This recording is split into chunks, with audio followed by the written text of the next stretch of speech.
मां हिंदी फिल्मों की कामयाब एक्ट्रेस, पिता हिंदी फिल्मों का कामयाब एक्टर, डायरेक्टर, प्रोड्यूसर, बहुत सारी दौलत, बहुत सारा पैसा, बहुत सारी शोहरत और परिवार का बहुत बड़ा नाम। यही जिंदगी है बॉलीवुड के नायक से बने खलनायक की, यानी संजय दत्त की। संजय दत्त ने अपनी फिल्मी करियर की शुरुआत फिल्म रॉकी से की थी, लेकिन वो सबसे ज्यादा सुर्खियों में रहे अपनी पर्सनल लाइफ की वजह से। नमस्कार, मैं हूं रुचि राय और आप देख रहे हैं सिनेप्लेक्स। आज हम आपको उनकी गर्लफ्रेंड्स के बारे में बताएंगे। वो एक नहीं, दो नहीं, तीन नहीं, अंदाजा लगाइए कितनी रही होंगी। संजय दत्त की पर्सनल लाइफ में उनकी पूरी जिंदगी में 308 गर्लफ्रेंड्स बनी। लेकिन जिस तरह फिल्मी पर्दे पे होता है एक अमीर बाप का बिगड़ैल लड़का, बिल्कुल संजय दत्त की कहानी भी बिल्कुल ऐसे ही थी। दोस्तों, जल्दी से पेन पेपर लेके बैठ जाइए, क्योंकि अब बताने जा रहे हैं आपको संजय दत्त की उन 308 गर्लफ्रेंड्स के बारे में, जिनकी वजह से संजय दत्त की जिंदगी ने बहुत सारे उतार चढ़ाव देखे। इनमें से 8 तो बॉलीवुड की ही हीरोइन हैं, जिनके साथ संजय के सीरियस अफेयर रह चुके हैं। और हाँ, वीडियो को बीच में स्किप तो बिल्कुल मत कीजिएगा, क्योंकि इन सब के नाम जानना आपके लिए बेहद जरूरी है।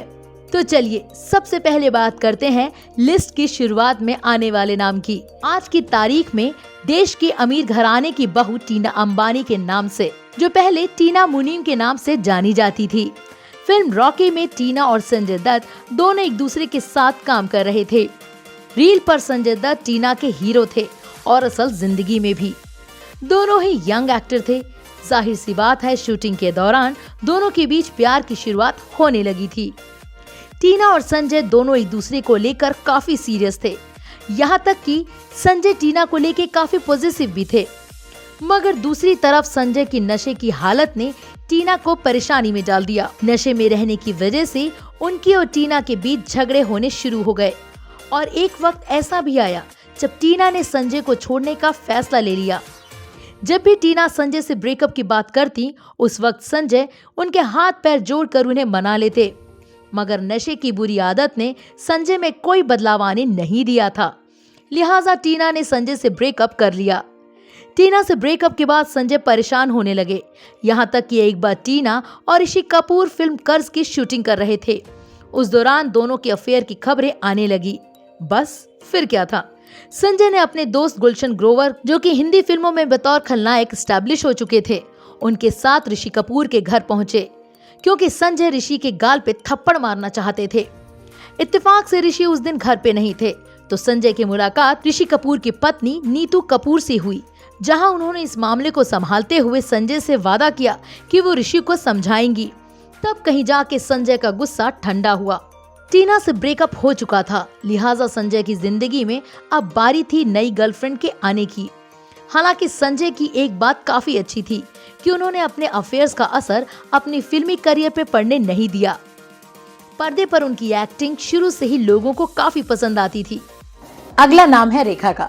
चौंक गए ना आप?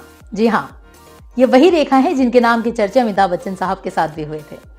रेखा और संजय दत्त एक फिल्म जिसका नाम था जमीन आसमान में एक साथ काम कर रहे थे, जो कि साल 1984 में बन रही थी।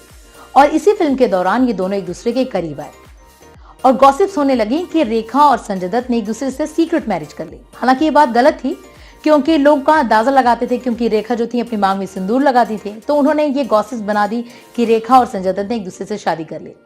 हालांकि रेखा जो थी वो ऋषि कपूर और नीतू सिंह की जब शादी हुई थी, उसी दौरान सिंदूर लगा के पहुंची थी बारात में, जिसे देख के सभी लोग हैरान हो गए थे, क्योंकि उस वक्त भी रेखा की शादी नहीं हुई थी।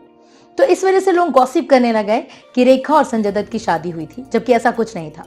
लेकिन एक चीज जरूर थी कि रेखा और संजय दत्त एक दूसरे के करीब आए थे। रेखा ने नजदीकियां जानबूझ के बढ़ाई थी, क्योंकि वो उस वक्त अमिताभ बच्चन को जलाना चाहती थी और इसी वजह से उन्होंने संजय दत्त के साथ अपना रिलेशनशिप मेंटेन किया। हालांकि फिल्म के साथ ही रिश्ता खत्म हो गया और संजय दत्त में बहुत सारे लोगों के साथ उनका नाम जुड़ गया। ऋचा शर्मा। अब बारी थी संजय दत्त की उस गर्लफ्रेंड के नाम की, जो आगे चलकर उनकी पहली पत्नी बनी। एक फिल्म के मुहूर्त पे संजय और ऋचा की मुलाकात हुई, जहां पहली ही नजर में ऋचा संजय को पसंद आ गई।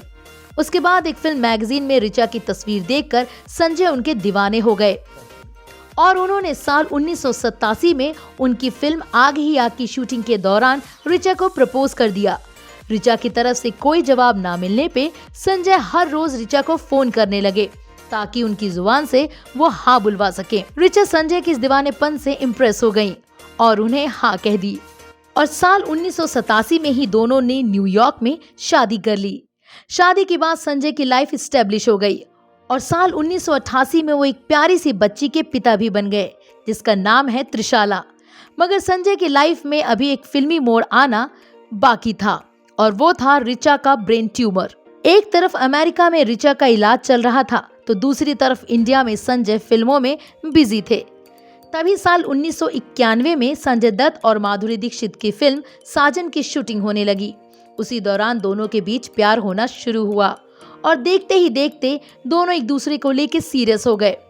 दोनों की रियल केमिस्ट्री दर्शकों को काफी पसंद आने लगी और ये जोड़ी सिनेमा के पर्दे पर हिट हो गई। माधुरी दीक्षित और संजय दत्त एक दूसरे से बेहद प्यार करते थे, इसलिए दोनों चाहते थे कि उनकी शादी जल्द से जल्द हो जाए। लेकिन माधुरी दीक्षित के पिता इस शादी के खिलाफ थे। वो संजय दत्त को बिल्कुल पसंद नहीं करते थे। उनका कहना था कि संजय दत्त पहले से ही शादीशुदा हैं और उनकी एक बेटी है। उसके बाद मुंबई ब्लास्ट केस हुआ 1993 में, जिसमें संजय दत्त का नाम सामने आया और उसके बाद से ही माधुरी दीक्षित ने संजय दत्त से हमेशा हमेशा के लिए अपने रिश्ते खत्म कर लिए। उसके बाद वो उनसे मिली तक नहीं, उनका नाम उनकी जुबान पे कभी नहीं आया। संजय दत्त की लाइफ में एक और झटका आना बाकी था। 1996 में उनकी पत्नी रिचा ने दम तोड़ दिया। बॉम्बे ब्लास्ट केस में नाम आना, रिचा की मौत और माधुरी के साथ टूटा रिश्ता, इन तमाम चीजों की वजह से संजय डिप्रेशन में चले गए। तभी उनकी जिंदगी में एक्ट्रेस लीजा रे की एंट्री हुई। लीजा ने संजय को इमोशनली सहारा दिया और दोनों एक दूसरे के करीब आने लगे। लेकिन इससे पहले कि ये मजबूत हो पाता, दोनों का ब्रेकअप हो गया। संजय की मुलाकात एक मॉडल और सोशलाइट से हुई जिसका नाम था रिया पिल्लई। साल 1998 में दोनों ने शादी कर ली। हालांकि शादी के बाद भी संजय दत्त के कई अफेयर्स रहे और उनकी इसी आदत की वजह से साल 2005 में रिया से उनका तलाक हो गया। इसके बाद संजय की लाइफ में नादिरा दुरानी भी आई। लेकिन तभी संजय दत्त की मुलाकात दिलनवाज शेख से होने लगी और धीरे धीरे दिलनवाज संजय के दिल में बस गई। दिलनवाज ने संजय दत्त के प्यार में अपना धर्म बदल लिया और नाम रखा मान्यता दत्त। यही मान्यता जो संजय दत्त की आज पत्नी है। हालांकि शादी के बाद संजय का नाम कंगना रनौत के साथ भी जुड़ा। हालांकि ये महज अफवाहें ही थी। तो दोस्तों, ये थी संजय दत्त के अफेयर्स और उनके आशिक मिजाज की कहानी, जो बिल्कुल फिल्मी स्टोरी की तरह थे। फिलहाल इस वीडियो में इतना ही, लेकिन आपसे वादा करते हैं कि अगली वीडियो में हम आपको संजय दत्त से जुड़े बहुत सारे राज बताएंगे। लेकिन आपको अभी भी एक इम्पोर्टेंट काम करना है। आपको करना है वीडियो को लाइक और शेयर, और अगर आपने अब तक इस चैनल को सब्सक्राइब नहीं किया है तो जल्दी से चैनल को सब्सक्राइब कीजिए और हमें कमेंट सेक्शन में जाके बताइए कि आपको संजय दत्त के अफेयर्स की स्टोरी कैसी लगी।